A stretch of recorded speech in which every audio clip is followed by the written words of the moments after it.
अजीज दोस्तों नमस्कार। अजीज दोस्तों, आज पाकिस्तान में धूम धड़का का चांस तो है, लेकिन इससे पहले आपको एक खबर सुना दूं कि पाकिस्तान की आईएसआई के डायरेक्टर जनरल नदीम अंजुम की बेटी की शादी पीटीआई के member of provincial assembly, member of Punjab assembly captain इज़्ज़त जावेद खान के बेटे के साथ हो गई है। और अब कार्ड डिस्ट्रीब्यूट होना शुरू हो गए हैं। बताने का मकसद ये था कि पीटीआई और आईएसआई दो अलग अलग रास्ते हैं, और पीटीआई कंटिन्यूसली डीजी आईएसआई को टारगेट कर रही है, नदीम अंजुम को, तो उसका मेंबर ऑफ पंजाब असेंबली का बेटे से शादी हो रही है। ये सब खिचड़ी है। पीटीआई के भी ज़्यादातर लोग हैं ना, वो आर्मी के साथ मिले हुए हैं। पाकिस्तान आर्मी ठीक है, बहुत ज़्यादा परेशानी का शिकार है पाकिस्तान में जो मामला चल पड़े हैं, लेकिन स्टिल मैनेजेबल है। अब जलसा जलसा जलसा, लाहौर में जलसा करेंगे, 21 सितंबर को तबाही मचा देंगे, ये कर देंगे वो कर देंगे। उन्होंने मीनार पाकिस्तान पे करना था, ठीक है।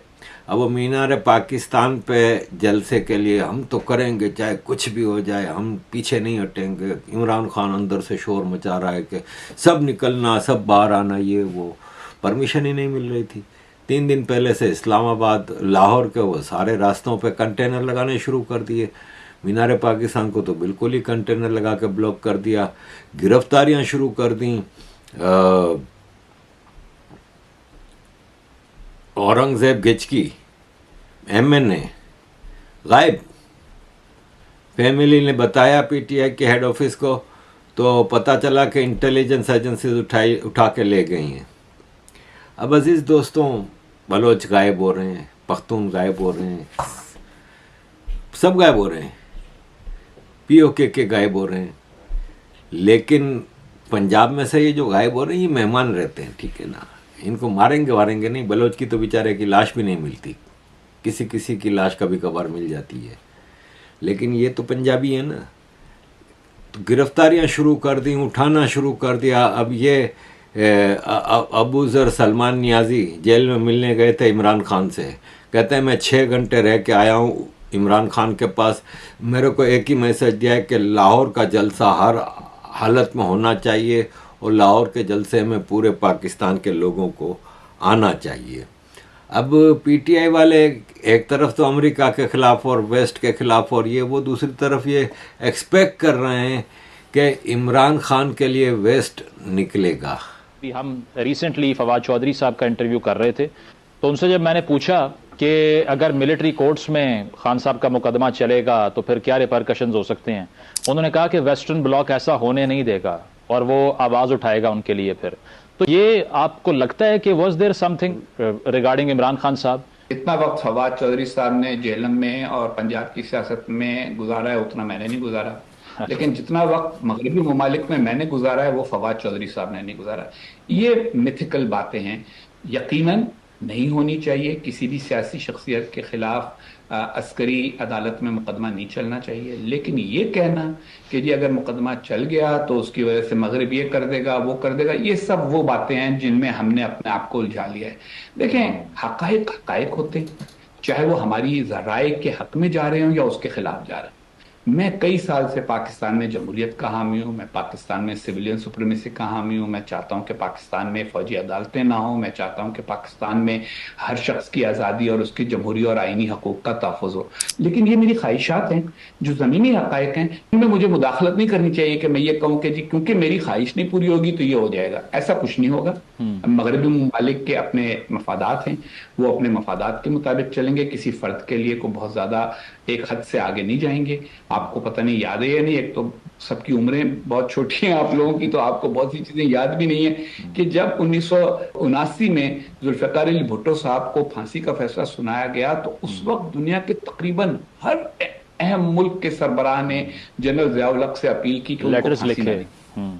लेटर्स लिखे, फोन कॉलें की, जिमी कार्टर ने की, मार्गरेट थैचर ने की, फिर बरतानिया के पार्लियामेंट ने करारदाद मंजूर की, फ्रांस के पार्लियामेंट ने करारदाद मंजूर की, रूस के हुक्मरानों ने राब्ता किया, चीन के हुक्मरानों ने दरखास्त की, सारे अरब ममालिक के लोगों ने कहा, और जनरल जिया ने जो करना था वो कर दिया।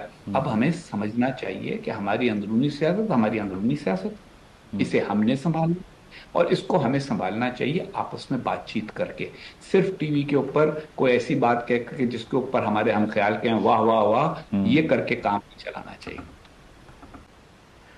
अब ये हमारे हुसैन हक्कानी भाई, ex ambassador to USA from Pakistan, उन्होंने आपको क्लियर अल्फाज में बताया केपी के हाँ मामलात बड़े ख़राब चल रहे हैं। अफ़गानिस्तान की तालिबान सरकार इस वक्त एक नए रंग में सामने आ गई है। 2-2.5 साल तक तो वो फर्स्ट क्लास चलते रहे, लेकिन अब उन्होंने अपने आप को इस्टेब्लिश करने के बाद अपने रंग दिखाने शुरू किए हैं। अभी पेशावर में एक हो रही थी सेरेमनी कोई, उसमें केपी के गवर्नर केपी के चीफ मिनिस्टर अली अमीन गंडापुर ने सबको दावतें दी थी, इसमें अफ़गान कौंसल जनरल को भी दावत दी थी।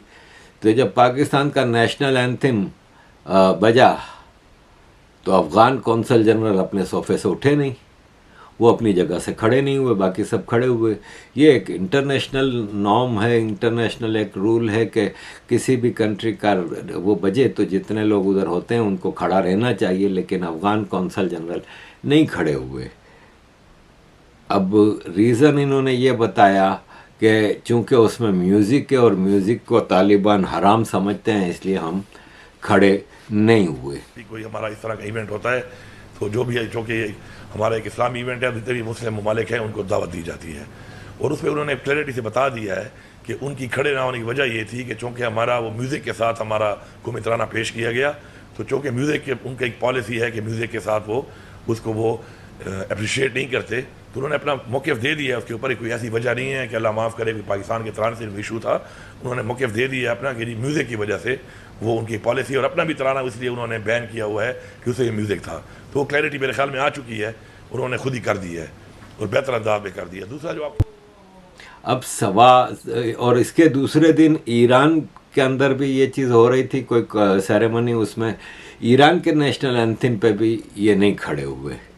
अब मतलब आपको म्यूज़िक से मसला है, तो फिर मुझे एक चीज़ का बड़ा डर लग रहा है कि अफ़गानिस्तान वापस पुराने हिसाब किताब में तो नहीं जा रहा जो 96 से 2001 का अफ़गानिस्तान था तालिबान का, क्या उसी तरफ जा रहा है? अमेरिका ने फिर अलकायदा का एक इशारा दे दिया है कि अलकायदा का वापस रिवाइवल हो रहा है, उसामा बिन लादेन का बेटा सब अब कंट्रोल कर रहा है चीज़ों को, और अलकायदा वापस अफ़गानिस्तान में एक्टिव हो रही है। अफ़गानिस्तान का तालिबान अब नित नए इस्लामिक शरिया के लो लेके आ रहे हैं। अब म्यूज़िक बैन। अब आप ये देखें कि अफ़गानी जो हैं, हर कंट्री का होता है ना कि अपने, जैसे एक मिसाल है कि हम इंडिया पाकिस्तान के लोग हैं, तो हम परदेश में भी रहते हैं तो इंडिया की क्रिकेट टीम को भी फॉलो कर रहे हैं, बॉलीवुड को भी फॉलो कर रहे हैं, फिल्में भी देख रहे हैं, इंडियन गाने भी सुन रहे हैं। अफ़गान बेचारों के पास क्या है? उनके पास तो म्यूज़िक बैन है। म्यूज़िक बैन ना भी होता तो कौन सी उनके पास कोई मनोरंजन की प्रोडक्शंस हैं, चाहे वो फिल्में हों, गाने हों, कुछ भी नहीं है। एक क्रिकेट है, और क्रिकेट में भी अफ़गानिस्तान दबा के परफॉर्मेंस दे रही है। साउथ अफ्रीका को वनडे में हराया, पिछले वर्ल्ड कप में हमने देखा कि क्या इन्होंने परफॉर्मेंस दी साउथ अफ्रीका के साथ दूसरा वनडे। तो ये है कि अफ़गानिस्तान की क्रिकेट टीम इतना अच्छा सब मतलब परफॉर्म कर रही है। और मैंने किसी एक तालिबानी लीडर का बयान भी सुना था कि क्रिकेट है ना, वो टाइम ज़ाया करता है बहुत, और इस्लाम में इस चीज़ की मना है। तो क्रिकेट इनकी शरिया में तकरीबन हराम डिक्लेयर हो चुकी है। एनी टाइम ये क्रिकेट पे भी बैन लगा देंगे, फिर क्या होगा? तो अफ़गानियों के पास या किसी भी शरिया कंप्लाइंस कंट्री होती है ना, वो फिर आम आदमी के मनोरंजन के लिए या उनके लिए कोई चीज़ करती नहीं है। और इससे क्या होता है कि आप सिर्फ इस्लाम, शरिया, जिहाद, इन चीज़ों में ही लगे रहते हैं, तो आपकी प्रोडक्टिविटी तो कुछ है नहीं। तो ये है कि अब अफ़गान तालिबान क्या करना चाह रहे हैं क्या नहीं, ये लेट्स सी। अजीज़ दोस्तों, केपी की तरफ वापस आते हैं। केपी के चीफ मिनिस्टर अली अमीन गंडापुर ने कहा है कि मैं ज़्यादातर चेक पोस्ट है ना जो केपी में, वो सब ख़त्म कर दूंगा।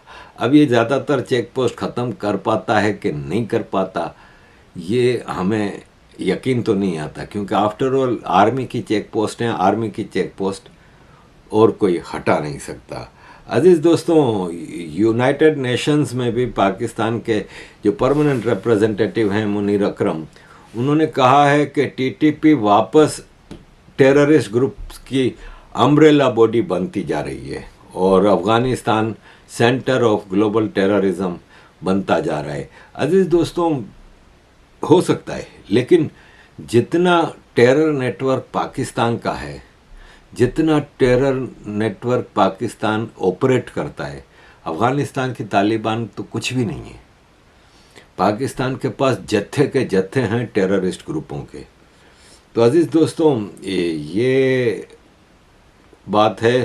बाकी कश्मीर के हवाले से थोड़ा आपको लेके चलूँगा, क्योंकि कश्मीर में अभी एक फेज़ के इलेक्शन हो गए और जरदारी साहब ने कहा है कि मैं कश्मीर के इलेक्शंस को रिजेक्ट करता हूँ। जरदारी साहब, आपकी औकात क्या है? और पहले आप अपने इलेक्शन तो देखो कि जिसके नतीजे में आप प्रेसिडेंट ऑफ पाकिस्तान बने बैठे हो, वो खुद तो एक नकली इलेक्शन, एक फेक इलेक्शंस थे। अजीज़ दोस्तों, ये आपने जो देखा ना, ये इसमें बता रहे हैं पाकिस्तान के डिफेंस मिनिस्टर कि नेशनल कॉन्फ्रेंस फारूक अब्दुल्ला की, इंडियन नेशनल कांग्रेस राहुल गांधी की और पाकिस्तान की स्टेट आर्मी की, इन तीनों की कश्मीर पॉलिसी सेम है। ये आपको इसने खुल के बता दिया कि इन तीनों की कश्मीर पॉलिसी, यानी फारूक अब्दुल्ला की नेशनल कॉन्फ्रेंस, मुफ्ती ख़ानदान की महबूबा मुफ्ती की पार्टी नेशनल कांग्रेस राहुल गांधी की, और पाकिस्तान की आईएसआई कश्मीर पे सेम पॉलिसी रखते हैं। तो इसका मतलब ये हुआ कि आपको समझना चाहिए कि किस तरह साजिश कांग्रेस और ये अब्दुल्ला ख़ानदान और मुफ्ती ख़ानदान करते रहे हैं। अब ये है कि आपके जो अभी दिल्ली में जो चीफ मिनिस्टर बनी हैं आतिशी जी का जो बाप है विजय सिंह, इसने ये भी यही कहता है कि कश्मीर जो है वो इंडियन आर्मी ने ऑक्यूपाई किया है, यानी एग्जैक्टली पाकिस्तान की पॉलिसी जो है वो इंडिया की ये सारी पॉलिटिकल पार्टीज फॉलो करती हैं। और ये इंडी चिंडी चोर जो अलायंस है ना, इसकी पार्टियां सारी, ये भारत की पब्लिक को देखना होगा कि ये किस तरह का गेम चल रहा है। तो अज़ीज़ दोस्तों, पाकिस्तान में ये है कि आज जो जलसा पीटीआई का है उसके लिए उनको इजाज़त तो मिल गई है। एक जानवरों की मंडी होती है ना, उसमें लाहौर में दिया है, मीनारे पाकिस्तान की इजाज़त नहीं दी। लेकिन अभी जो पकड़ धक्कड़ और ये सब चीज़ें हैं, बॉटम लाइन ये है कि अगर पीटीआई चाहती है कि इन जलसों के ज़रिए अगर वो इनकलाब ला सकती है, तो देखें अज़ीज़ दोस्तों, बिल्कुल नहीं ला सकती। इनकलाब मजाक नहीं होता। पाकिस्तान में ये सब खेल हैं। बांग्लादेश जैसे हालात हो जाएंगे। बांग्लादेश आपको याद होगा जब श्रीलंका में हुआ था, अपराइजिंग हुई थी और पब्लिक निकल पड़ी थी सड़कों पे, उसको कितना अरसा हो गया। उस वक्त भी यही इमरान खान और सारे, अब श्रीलंका का मॉडल होगा, अब देखना पाकिस्तान में भी पब्लिक निकलेगी, ये वो। ज़माना गुजर गया, श्रीलंका का मामला तब बेहतर भी हो गया, सब कुछ हो गया। लेकिन इधर पाकिस्तान की जो देखें, पाकिस्तान की एक बांझ औरत होती है ना, उसका बेचारी का अपना कोई कसूर नहीं होता बांझ होने पे, लेकिन बहरहाल वो बच्चा पैदा नहीं कर सकती। आप उनसे अगर मेडिकली डिक्लेयर हो जाए कि वो बांझ है तो बच्चा पैदा नहीं कर सकती। तो ऐसे ही पाकिस्तान की पब्लिक से भी आप ये एक्सपेक्टेशन ना करें कि वो इनकलाब पैदा करेगी। ये इनकलाब पैदा करने वाली कौम है ही नहीं। हम तो ज़िंदगी गुजर गई भाई। 34-35 साल से मैं पाकिस्तान का केस इंटरनेशनल लेवल पे लड़ रहा हूँ, सॉरी 30-31 साल से इंटरनेशनल लेवल पर लड़ रहा हूँ। मैंने पाकिस्तान में कोई ऐसी पब्लिक नहीं देखी जो जुल्म के खिलाफ खड़ी हो। वो जुल्म के खिलाफ खड़ा होना तो एक तरफ, वो जुल्म को जुल्म भी नहीं कह रहे। पूरे पाकिस्तान का हाल ख़राब है। तो don't expect any revolution in Pakistan. अजीज दोस्तों, thank you very much for all your support. Kindly keep supporting.